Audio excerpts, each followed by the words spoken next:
부천역 박희주. 매달 마지막 금요일에 충무로에서 열리는 잡지 편집자들 모임을 끝내고 지하철로 부천역에 도착하니 10시경. 부천을 대표하는 역답게 인근의 역공역이나 소사역보다 내리는 사람들이 훨씬 많은 편이다. 평소에는 지하로 내려가 역을 빠져나가지만 반주로 마신 맥주가 과했던지 소변이 급해 에스컬레이터를 타고 3층 대합실로 올라갔다. 언제 봐도 소변기 앞에 서서 내부를 둘러보니 깨끗하다. 우리나라가 발전했다는 걸 가장 실감할 수 있는 게 공중 화장실이 아닐까 싶다. 부천역만 봐도 그렇다. 고속도로 휴게소야 말할 것도 없고. 단층에 기와를 얹은 선상역사였던 부천역이 현재의 말끔한 민자 역사가 된 건 20여 년 전. 그전에는 화장실이 밖에 있었다. 무슨 볼일이 있어 역 주변에 나왔다가 갑자기 설사 기운이 느껴져 화장실에 들어가 보니 차마 눈 뜨고 볼 수 없을 지경. 예전에 우리네 시골 5일장의 재래식 화장실도 그 정도는 아니었다. 앉은뱅이 변기마다 똥이 가득했고 바닥은 발 디딜 곳마저 없어 엉거주춤한 자세로 육지기를 참으며 볼일을 보고 허겁지겁 나와 선로역 측백나무에서 눈이 튀어나올 정도로 구역질을 해야 했다. 아직도 그 기억이 잊히지 않는다는 건 하도 강렬하게 남았기 때문이리라. 그때 만약 급하지 않았다면 그 꼴을 보고 들어가자마자 바로 나왔으리라.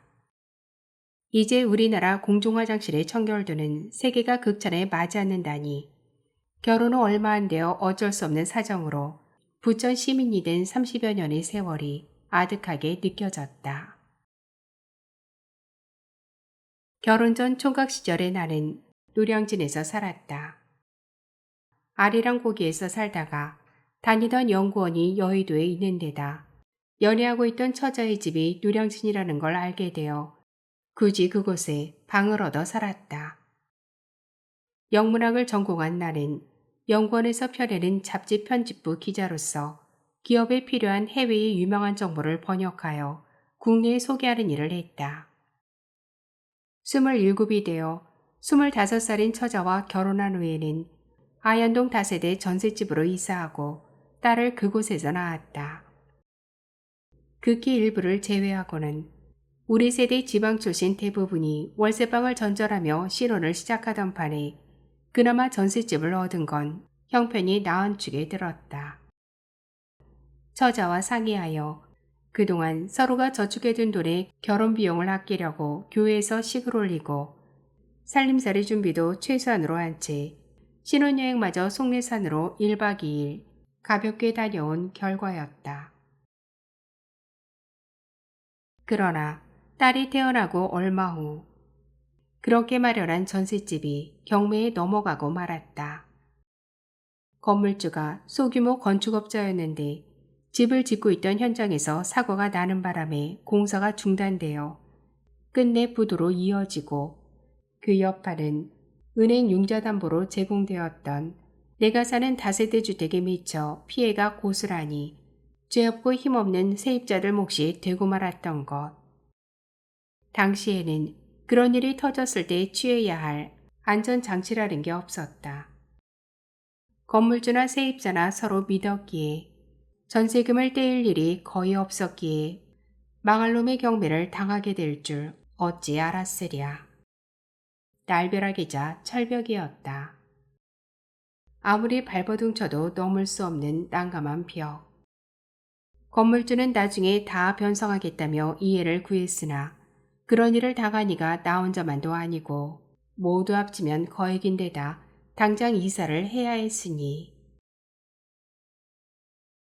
그렇게 떠나온 게 서울과 인천 사이에 낀 부천이었다. 보증금 50만 원에 월세 7만 원. 부천의 원래 이름이 들어간 소사동이었다. 대문도 아니고 좁은 골목에서 들어가는 출입문이 지상일지라도 연탄 아궁이가 있는 부엌을 거쳐 방으로 들어가면 창문 하나 없이 컴컴한 굴속 같은 단칸방. 아내는 그 꼬락서니를 보고 소리 없이 눈물만 훔쳤었다. 전세보증금 1천만 원은 조금 더 보태 사당동 고개 주변에 허름한 13평 아파트를 살 큰돈이었지만 결국엔 하나도 돌려받지 못한 채 포기해야 했다. 이사를 하고부터 건물주와 연락도 잘 되지 않는 데다 세입자들이 전하는 말로는 우리보다 더 어렵게 살더라고. 참 사회가 녹록지 않구나. 눈 벌겋게 뜨고 코를 베이는 그런 일을 당한다는 건 꿈에도 생각지 못한 일이었다. 대학 시절부터 공인회계사였던 외삼촌의 사무실에서 아르바이트하던 아내는 딸을 낳고 그만둔 상태여서 몇 푼이나마 살림에 보태겠다고 나모르게 마늘을 깠다. 방이 환기가 잘 되지 않았던지라 퇴근 후 돌아오면 마늘 냄새가 진동해 있다. 나는 낌새를 알아채고도 모른 척했다. 아내의 고생은 세상 물정 모르고 산 내 탓이었다. 출퇴근도 아현동에 살았을 때보다 몇 배나 어려웠다. 부천역까지 버스를 타고 나가 지하철로 갈아탄 후 영등포에서 버스를 이용하여 여의도로 향했으니 당시엔 여의도를 거쳐가는 지하철이 아예 있지 않았다.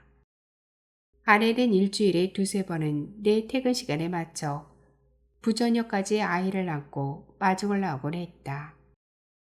비록 처지는 곤란해졌지만 행복한 시절이었다. 딸내미가 걸음마를 떼게 되자 대학에서 한국사를 전공했던 아내는 부천에서 가까운 시흥시에 있는 중학교로 출근했다. 소사동에서 여우곡이라 불리는 산을 깎은 왕복 2차선 도로를 넘으면 시흥시였다. 그때까지 시흥시는 신천동 부근이나 건물이 많았지 논밭이나 과수원이 많은 시골이나 다름없었다. 나는 익숙해져 그렇다 쳐도 버스로 시계를 넘나드는 아내는 출퇴근 시간을 줄이기 위해 할부로 경차를 장만하여 몰고 다녔다. 우린 최소한 아현동에 살았던 시절 정도는 이르러야 한다는 생각으로 악착같이 저축했다. 둘째를 갖는 일도 미뤘다. 5년 후가 되어서야 전세를 얻었고 8년이 됐을 때 작은 빌라나마 부천대 근처에 내 집을 갖게 되었다. 그제야 진정한 부천 시민이 된 셈이었다. 그 즈음 아들도 낳았다. 딸과는 9년의 터울. 에스컬레이터를 타고 내려오면서 보니 올라오는 이들의 손에 우산을 들고 있는 게 보였다. 비가 오나? 북쪽 마루광장으로 나왔다. 여의도에서 충무로로 향할 때 하늘이 꾸무럭하게 성질을 부릴 태세더니만 기어이 보슬비나마 뿌려야 직성이 풀리는가 보다. 4월 가뭄에 가랜 어림도 없을 성쉽다. 그 많던 주당들은 다 어디로 갔을까? 맑은 날 같으면 노숙자를 포함하여 무리가 마룻바닥에 둘러앉아 술을 마시는 광경이 여기저기 눈에 띄었는데 단 한 사람도 보이지 않았다. 입성도 꾀재재하고 머리는 산발인데다 얼굴엔 떼국물로 얼룩진 영락없는 루저의 모습들. 시도 때도 없이 술에 취해 아예 드러누워 자는 모습도 쉽게 볼 수 있는 광경이었다. 돈은 어디서 나서 술을 사는지 지나칠 때마다 그게 궁금했다. 구걸하나? 우산이 없는지라 입구에서 어떡할까 잠시 고민하다 걸음을 빨리하여 택시 정류장으로 향했다. 평소엔 집까지 그리 멀지 않아 걸어 다녔다. 빗물에 젖은 마룻바닥이 미끄러워 조심조심하며 광장을 빠르게 걷는데 우산 하나가 떡하니 앞을 가로막았다. 무심코 비켜가려고 우산의 임자를 보지도 않은 채 옆으로 발걸음을 옮기자 우산도 역시 그만큼 움직이는 게 아닌가. 이게 뭐야? 잠깐만요, 아저씨. 불안했던 내 눈이 부드럽게 변한 건 순식간 눈이 휘둥그레질 만큼 우산 속 얼굴이 환했다. 아니, 전철에서 봤던 여자 아니야? 퇴근 시간이 지나서인지 개봉역에서부터 한가해져 모두가 앉고 서서 가는 사람이 몇 사람 없는데 앞차량에서 한 여자가 중앙 통로를 느릿느릿 걸어오더니 내 앞으로 다가와 섰었다. 나를 빤히 쳐다봤던가? 우유빛 코트를 입고 커다란 가방을 어깨에 맨 차림에 시선은 광고를 향한 채 걸어올 때부터 눈길이 저절로 가는 빛나는 얼굴이었다. 그 짧은 직시의 순간에도 가슴을 설레게 하던 여자. 나는 우산 속 얼굴에 왜 그러냐는 표정을 지었다. 저 좀 재워주실래요? 뭐요? 재워주시라고요. 황당했다. 밑도 끝도 없이 재워달라니. 생일 것 같지 않게 고립인, 더 심하게 말하면 미친 여자 같았다. 정말로 뜬금없이 처음 만난 남자에게 그것도 여자가 재워달란다. 나는 피식 웃어버리고 말았다. 신종 사기수법인가? 아니면 남성의 심리를 시험하는 몰래카메라? 그런 중에도 마음 한구석에선 웬 횡재냐는 느낌이 꿈틀거렸다. 여자는 아예 내게 우산을 반쪽 나눠주며 옆으로 와 섰다. 중간 키인 나와 비슷하니 여자로선 큰 키였다. 어디서요? 아저씨 집에서요. 더군다나 모텔도 아닌 우리 집에서? 그런데 그녀의 표정이 아주 진지했다. 골빈 여자 같지도 않았다.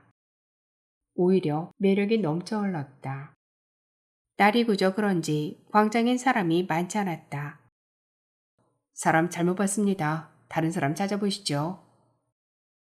같은 말을 하고 그냥 모른 척하고 가버리긴 이게 웬 떡이냐는 느낌이 슬슬 머릿속을 점령했다. 여자의 정체가 궁금하기도 하여 진심을 알고 싶었다. 잘 알지도 모르는데 재워달라고요? 꼭 잘 알아야만 재워주나요? 당연한 것 아니에요. 무슨 사정인지 몰라도. 그렇다면 우선 술이나 한잔 할까요? 술 마시고 재워주셔야 해요. 일단은 마시고 봅시다. 아무리 가랑비라 해도 가죽지 깃을 타고 소매 끝에 빗물이 흘렀다. 우린 광장을 대각선으로 가로질러 갔다. 여기서 나오면 오른쪽엔 모텔이 많고 술집은 주로 왼쪽에 있다. 멀리서 봤을 때 네온의 불빛만으로도 구분이 된다. 그새 여자의 우산을 빼서 내가 받쳐들었으니 벌써 챙기는 건가? 부천역 주변은 대학이 가까워서인지 술집도 젊은 층에 특화되어 있다. 그렇지만 나는 그 골목에 꽤 익숙했다. 타지에서 손님이 오면 을의 부천역 주변을 맴도니까. 술집에 들어가기 전에 안을 살펴 젊은 애들이 우글거리는 곳을 피해 꼬치구이를 파는 곳에 문을 열었다. 비가 와서 밖은 쌀쌀함이 느껴지는데 안쪽으로 들어가니 안온했다. 통나무로 된 탁자에는 막상 가려서 왔는데도 우리 또래는 거의 보이지 않고 젊은이들이 대부분이었다. 빈 곳에 마주 앉아 물었다. 어떻게 처음 본 사람한테 그럴 수 있죠? 여자는 피식 웃었다. 조명 탓인지 더 상큼하게 보였다. 저는 그럴 수 있어요. 저를 전철에서 보시지 않았어요? 맞아요. 봤습니다. 제 앞에 서 계셨잖아요. 그런데 모른 척 하세요? 그때 종업원이 다가와 메뉴판을 펼쳐놓고 갔다. 생맥주와 반건조 노가리, 양고기 꼬치를 시켰다. 여자가 고개를 끄덕였던 종류였다. 솔직히 말하죠. 전철에선 괜히 설레었는데 재워달라니 너무 엉뚱해서 비탓인가 했죠.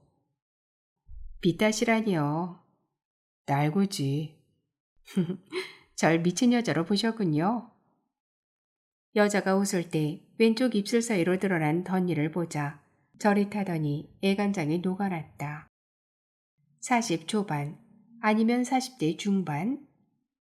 흰머리가 새어 회색 일색이 된 나와는 한 띠만큼은 젊어 보였다. 그쯤 되니 그냥 간다고 할까봐 걱정까지 됐다. 술과 안주가 나왔다. 우린 잔을 부딪히고 입으로 가져갔다. 호텔이나 모텔도 아니고 더군다나 집에서 재워달라는 게 말이 되나요? 혼자 계시잖아요. 그걸 어떻게?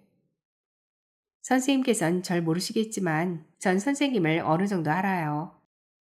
직장이 여의도에 있고 잡지 편집장님이시란 것도. 엥? 어떻게 날 아시는가? 그녀의 얼굴을 바라보며 아무리 머릿속을 헤집어봐도 난생 처음 보는 여자임이 분명했다. 어려울 것 없어요. 페이스북 하시잖아요. 우린 친구예요. 상처하신 것 그래서 알았어요. 프로필에 올린 사진을 보고 친구 신청했더니 금방 수락해주던데요. 사진이 근사하시잖아요. 흔적은 남기지 않지만 선생님의 방은 꼭 찾아가 봐요. 처지가 비슷한 것 같아 관심이 가더라고요. 알림이 뜨거든요.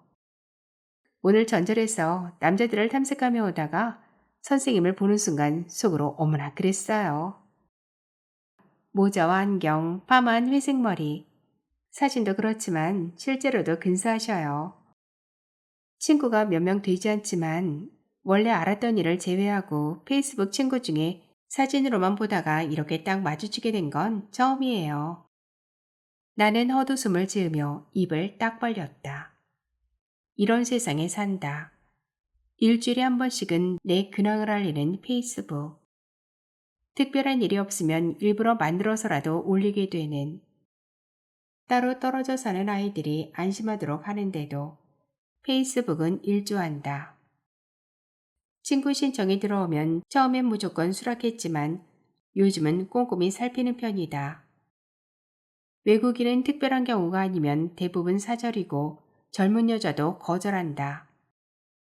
친구는 2,500여 명. 그중 한 명이라면 사진으로라도 봤다는 얘기다. 그러나 기억이 없으니 전화기를 꺼내 확인하고 싶은 걸 참았다. 남자를 탐색하다니요? 선생님과 같은 남자를 만날 속셈이죠. 거기에 남자들이 잘 넘어오는 모양이죠. 넘어오긴요. 남자나 여자나 혼자 다닐 때 근사한 이성을 기대하는 건 본능 아닐까요? 마음에 드는 상대 만나기 정말 힘들어요. 오늘은 선생님을 뵀으니 행운인 셈이지요. 도대체 어떤 여자인가? 돈 때문에? 성욕이 넘쳐서? 뭘 하는지 물어봐도 되나요? 꼭 알 필요가 있을까요? 졸혼 상태라는 것 저만의 일을 하고 그러니 제가 사기칠까 돈을 요구할까는 걱정은 안 하셔도 될 거예요. 부담 갖지 마시라고요. 상대가 거절하면 인연이 아닌가 보다 하며 쿨하게 받아들일 테니까. 졸혼이라면? 부부가 이혼하지 않고 결혼 생활을 끝낸 상태로 서로 독립하여 간섭하지 않으며 산다는 졸혼. 얘기를 들어보긴 했어도 당사자를 만나긴 처음이다. 솔직히 졸혼 상대라면 서류로서만 부부이지 남남이나 마찬가지라는 얘기다. 졸혼 모르셔요? 그거야 알지만. 졸혼이라는 건 아주 괜찮은 제도라 생각해요. 요즘은 그런 부부가 꽤 있다고 들었어요. 애정도 없는데 부부라는 끈에 묶여 죽을 때까지 같은 집에서 산다는 거 불합리하지 않아요? 괜히 신경 써주고 책 잡을 일이 없나 사실 눈으로 보고 아무것도 아닌 일에도 티격태격하고 정말 피곤한 일이에요. 결혼하고 15년쯤 되니까 그렇게 되더라고요. 사랑이 식어버린 부부에게나 있는 일이겠지. 우리는 안 그랬다. 전세금을 날려 옹색한 집에서 산다는 데에 대한 미안한 마음이 이해와 양보로 발전했고 각자의 영역에서 맞벌이하느라 간섭하고 부딪힐 일도 없었으며 아이들 터울이 크다 보니 한편으로 재미가 쏠쏠하여 집은 우리 부부의 진정한 안식처였다.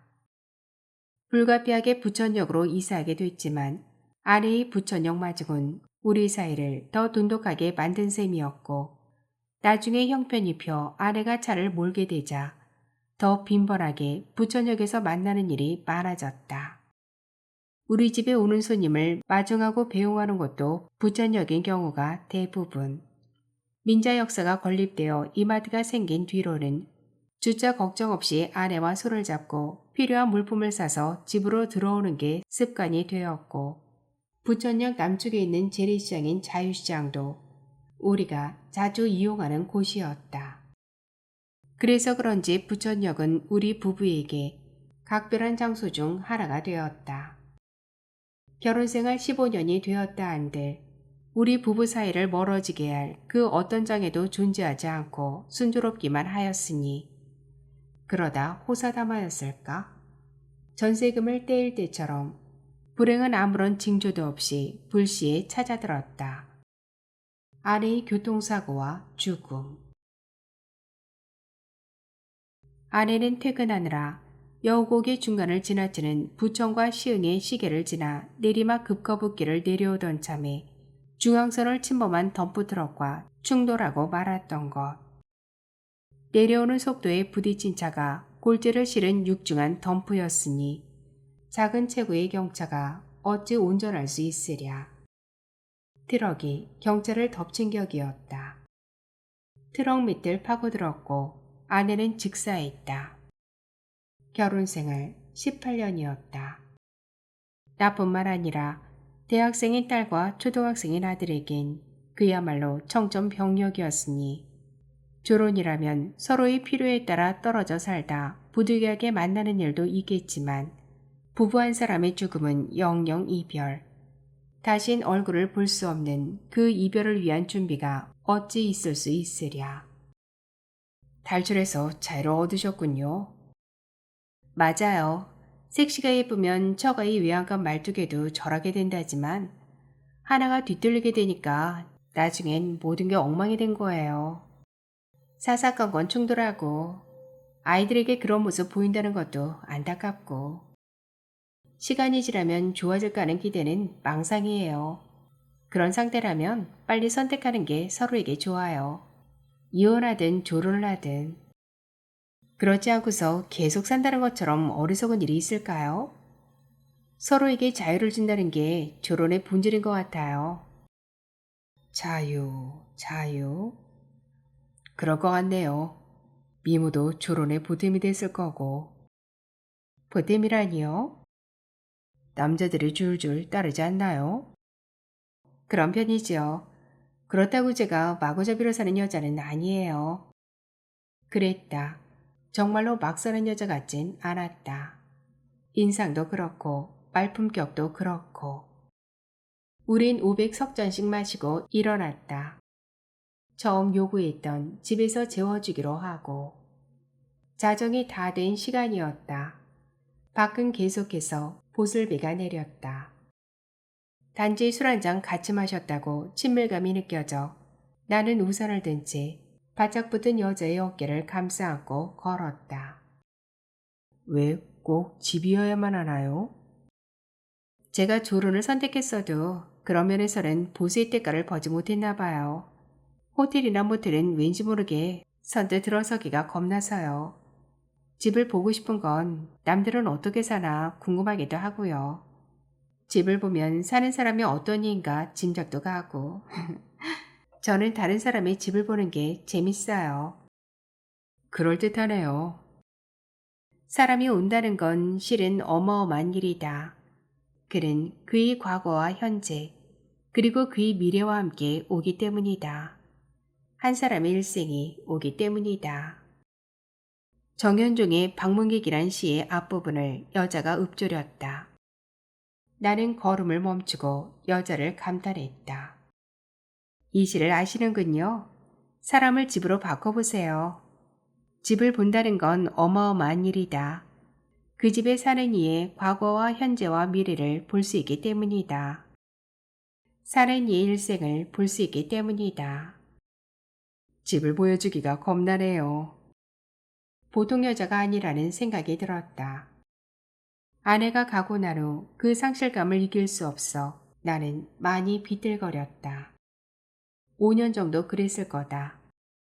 술을 마시면 더 심해졌고 함께 있던 장소를 지나칠 때면 가슴이 뻐근해져 구멍이 뚫렸으며 퇴근할 때 전철에서 내려 대합실로 들어설 땐 아내가 기다릴지 모른다는 기대감에 부풀다가 개찰구를 빠져나오며 그 많은 사람이 있음에도 텅 빈 것만 같은 아내가 기다리곤 하던 자리를 바라보며 죽음을 절감하곤 했다.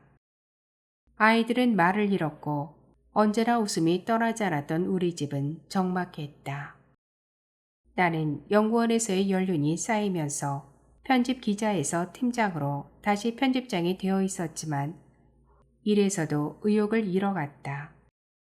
그때 만나니가 우즈베키스탄 여인 나르 기자.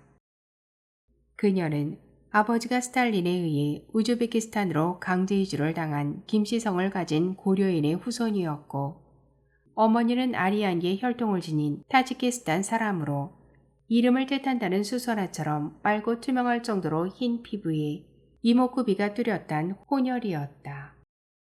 그 당시 중앙아시아는 우리나라의 새로운 수출 시장으로 떠올랐다. 당연히 그 나라 경제지를 살펴보다 한국 특집 기사를 접하게 되어 그 기사를 쓴 기자에게 이메일을 보냈더니 마침 그 특집 기사 덕분에 상공회의소의 초청으로 우리나라에 와 있다는 답장을 받았다. 만남은 쉽게 이루어졌다. 그 기자가 나보다 20살이나 어린 나르 기자였다. 그녀는 체류 중 취재는 기본이고 기업이나 관계기관에 강연하러 다녔다. 나르 기자는 모국어인 우즈베크어 외에 러시아어에도 능통했으며 한국어도 조금 할 줄 알았다. 영어는 능숙하지 못해도 소통은 가능한 수준이고 그래서 우리의 대화에는 별 문제가 없었다. 그녀는 우즈베키스탄뿐만 아니라 주변에 있는 스탄 국가들의 경제 수준과 인프라, 자원 개발에 필요한 시급한 문제를 다룬 기사를 우리 잡지에 3회에 걸쳐 연재했다. 그 기간에 우린 거의 매일 만나다시피 했고 서로를 믿고 처지를 이해하게 되어 어렵지 않게 잠자리도 자주 가졌다. 나는 의욕을 되찾았고 아내의 죽음을 받아들이기에 이르렀다. 그때 부천역은 또 다른 기다림의 장소였고 그 주변은 나의 상실감과 나르 기자의 적적함을 달래주기에 충분했다. 내가 우려했던 나의 차는 아무런 걸림돌이 되지 못했다. 그 만남은 6개월 동안 이어졌고 그녀의 귀국에 맞춰 멈췄다가 1년 후 3개월여 다시 만났다. 두 차례의 한국 행기로 우즈베키스탄에서 한국 전문가로서 그녀의 입지는 더욱 견고해져 바빠졌기 때문에 그만큼 한국 출장은 자유로울 수 없었다. 대신에 그녀는 나의 우즈베키스탄행을 바랐으나 일주일 정도의 단기간이라면 몰라도 장기 체류는 나의 사정상 이루어질 수 없는 일이었다. 지금도 일에 대한 메일 교환은 이루어지고 있고 언젠가는 다시 만나리라는 기대도 접지는 않고 있다. 그러나 몇 년 동안 만나지 않게 되자 그리움의 농도는 처음과 달리 차츰 희미해져 갔다. 나르 기자와 1년 떨어져 있는 동안에 나는 집을 바꿨다. 아이들이 커가고 공간 활용이 늘어나자 멀지 않은 곳에 좀 더 큰 신축 빌라를 사 이사했던 것. 나르 기자가 다시 올 상황도 염두에 두지 않았다면 거짓말이다. 그녀는 몇 번 우리 집에서 우즈베키스탄 요리를 선보였다. 그걸 맛본 아이들은 고개를 흔들었고 나는 마지못해 먹었다. 그러나 이제 아이들은 같이 살지 않는다. 딸은 출가해서 용인에 살고 아들은 오피스텔에서 하고 싶은 일 하며 산다. 딸에게는 결혼할 때 그때까지 하나도 쓰지 않았던 아내의 보험금과 보상금 반절을 뚝 떼어줬다. 나머지는 아들 몫이다. 집안에 들어서자 여자는 거실에서부터 부엌과 아이들 방, 내 침실과 서재까지 호기심에 찬 눈으로 둘러보며 미소를 지었다. 남자를 탐색할 때의 표정도 저럴까? 이사 온 지 몇 년이 흘렀어도 어디 지저분한 구석은 없었다. 딸은 어쩌다 오는 편이지만 세간살이는 그대로고 아들 방도 마찬가지. 내 일생을 봤나요? 정갈하네요. 어지럽힐 일이 없으니까. 그런데 부인 사진은 그대로 모셔놨네요. 어느새 서재벽에 붙은 영정을 본 모양이다. 사랑했으니까요. 지금도 그 사랑은 여전하고요. 그래서 혼자 되시고 나서 다른 여자는 안 만났어요? 나는 대답 대신 멋쩍은 웃음을 지었다. 안 물어볼게요. 아직도 이상하지요? 이렇게 집까지 따라온 제가. 오늘은 그냥 부부인 것처럼 자요. 다른 건 없어요. 여자의 말에 어찌해야 하나 싶던 조바심이 누그러졌다. 그래, 평소처럼 행동하자. 나는 내 침실에 있는 욕실로 들어가고 여자는 코트를 벗어 소파에 걸쳐놓고는 가방을 뒤적거려 칫솔과 간편복을 꺼내 거실 화장실로 들어갔다. 샤워하면서 내가 들뜨게 되는 건 연주와의 관계 이혼이 오랜만이었다. 연주는 IT 잡지의 편집장이다. 충무로 모임에서 몇 번 만나 서로가 동병상련이 처지란 걸 알고 가까워졌다. 사랑의 감정보다는 본능의 솟구침에 따른 합체의 만족감에 취해 계속해서 관계를 유지하는 편이다. 욕실에서 나와 전화기를 켜고 페이스북 친구를 검색했다. 이름을 모르니 찾기가 쉽지 않아 화장실에서 나오는 기척에 전화기를 내려놓고 침대맡에 있던 태블릿 PC를 켜 쇼팽이 녹던 2번을 틀었다. 우린 수면등을 켜고 자연스럽게 침대에 누워 부부처럼 자손 번식을 목적으로 하는 게 아닌 신이 인간에게만 허락했다는 육체의 놀이를 느긋하게 즐겼다. 그 놀이는 인간이 휴머노이드라는 속성을 지닐 때부터 번식보다 더 중요하게 여기고 즐겼겠지만 수많은 문제를 동반하게 되는 숙명을 피할 수 없다. 그 놀이는 본질적으로 이중의 속성을 지녔으니 이성과 감성, 도덕과 부도덕, 죄와 무죄, 욕망과 인내, 강제와 순종의 극단을 넘나들 수밖에. 그렇더라도 이성의 관계에서는 필수 불가결한 행위로 인간이 전멸하지 않는 한 그 생명력은 계속 이어질 게 틀림없으리라. 그것도 왕성하게. 그 일이 수면제였던가. 우린 포만감에 곧 골아떨어졌고 한 번도 깨지 않은 채 늦은 아침을 맞이했다. 눈을 뜨며 첫 번째로 한 생각은 이런 일도 일어날 수 있구나 하는 거였다. 나는 침실에서 살며시 빠져나와 토요일 일한 걸 떠올리고 베란다의 화분에 물을 준 다음 아침을 준비했다. 나의 아침 식사는 당근과 사과와 비트를 일정량 우유와 함께 갈아 먹는 것.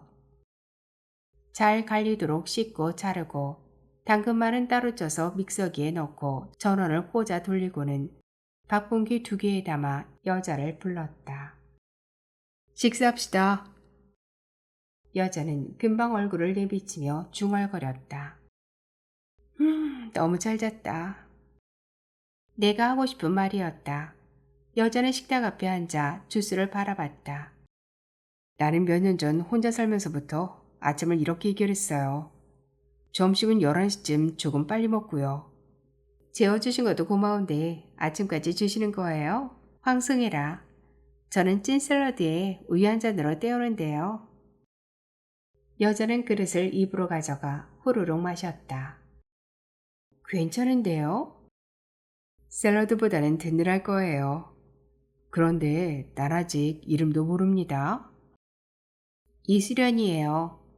페이스북 친구 찾아보면 나올 거예요. 직접 묻는 것보다 정보란을 보면 정체를 조금이나마 알 수 있겠지. 그녀는 주스를 다 마시고는 화장실로 향했다. 곧 물소리가 나더니 씻는 모양. 나도 세탁기를 돌리고는 씻었다. 빨래거리가 많든 적든 토요일의 행사였다. 간단히 화장을 끝낸 이수련은 우리 집에서 볼장 다 봤다는 식으로 나갈 준비를 서둘렀다.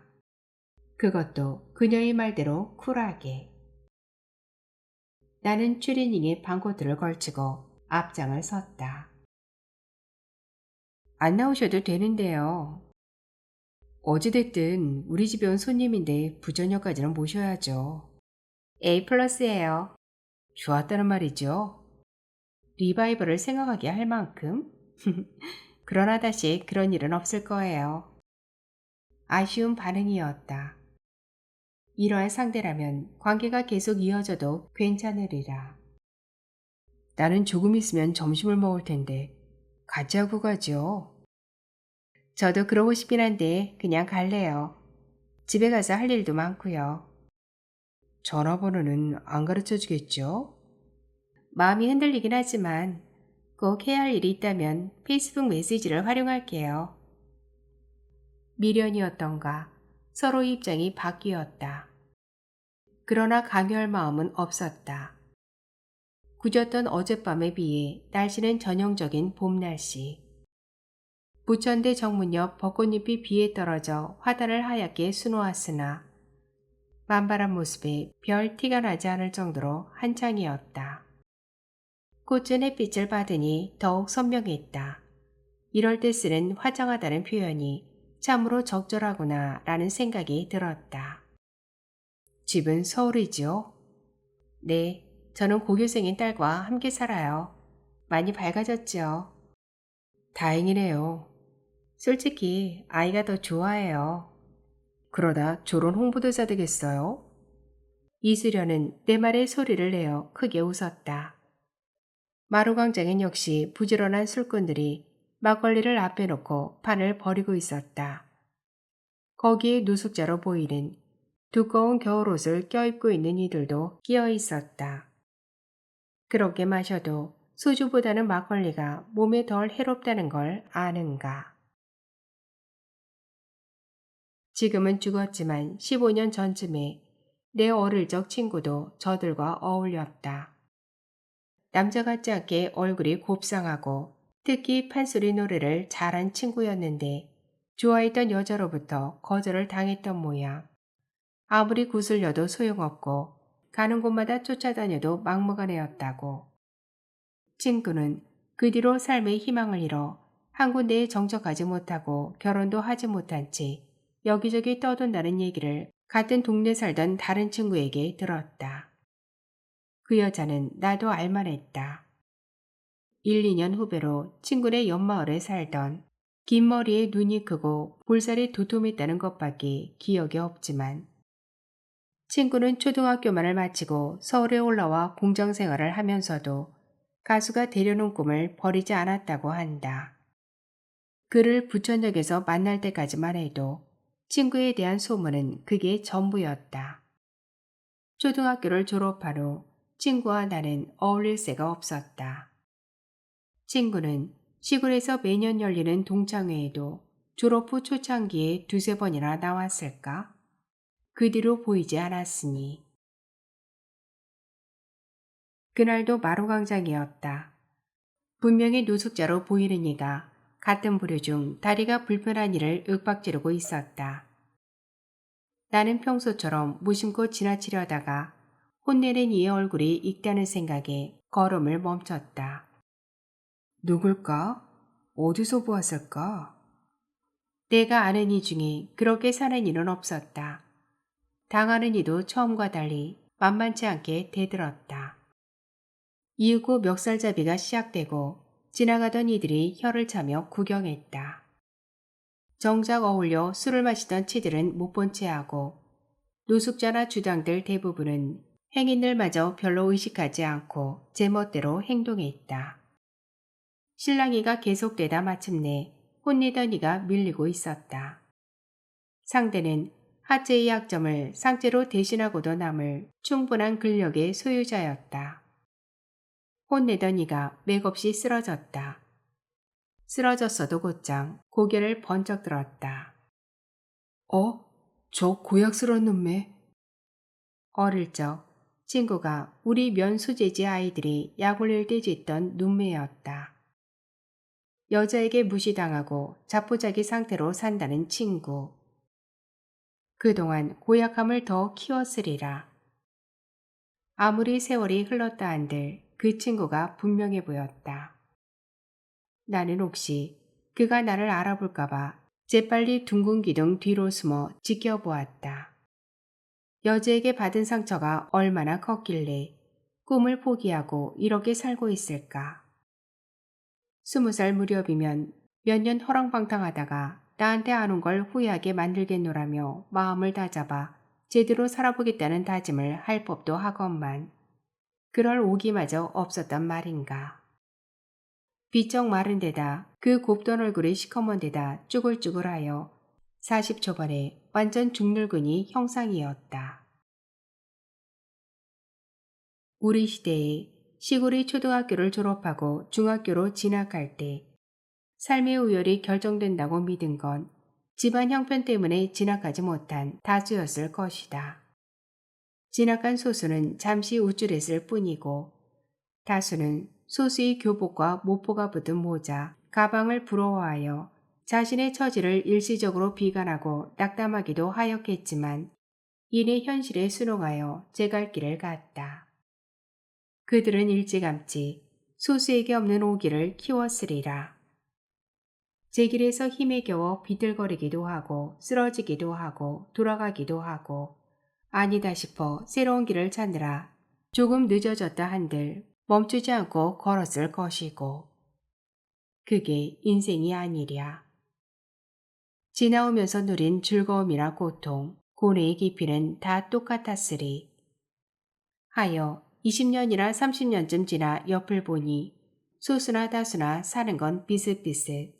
어떻게 더 잘 살았다고 우열을 매길 수 있으랴. 그 뒤로 부전역을 지날 때마다 내 눈은 조심스럽게 친구를 찾았다. 볼 때도 있고 못 볼 때도 있었다. 볼 때는 그가 보지 못하도록 돌아서 다녔다. 딱 마주치는 불상사는 피해야 했다. 내가 그를 알아본 것처럼 그도 날 알아보지 않겠는가 말이다. 그랬을 때 친구의 심정이 가늠조차 되지 않았으니 나는 되도록 그와 마주치지 않으려 마루 광장을 지나지 않고 양쪽에 있는 지하 입구를 통해 전철을 이용했다. 그러나 나의 우려는 얼마 후 현실이 되었다. 언젠가 좌측 지하 입구로 빠져나왔을 때 계단 앞에서 조그마한 과자 상자를 앞에 놓고 쪼그려 앉아 고개를 조아리고 있던 그가 그 많은 행인 가운데 한 사람을 대하듯 나를 건성으로 보고는 고개를 숙였다가 다시 얼굴을 들어 빤히 바라보는 게 아닌가. 나는 그의 눈길을 의식하면서도 그를 못 본 척 빠르게 지나왔다. 과자 상자 바닥에는 1,000원짜리 지폐 한 장과 동전 몇 개가 놓여 있었다. 그 뒤로 친구를 부천역에서 보는 일은 없었다. 몇 년 뒤 영동포역에서 그를 봤다는 이가 나타났고 또다시 몇 년이 흘러 그의 객사가 전해졌다. 우린 에스컬레이터를 타고 대합실로 올라갔다. 지하를 통해서도 탈 수 있지만 이별하기엔 그럴듯한 장소가 어울릴 것 같았다. 우린 개찰구 앞에 섰다. 올해 들어 기억할게요. 언제든 환영하겠습니다. 할까 말까 망설이다가 아쉬운 심중을 내비치자 이수련은 미소로 답하고 돌아섰다. 나는 계단 밑으로 사라질 때까지 그녀를 지켜봤다.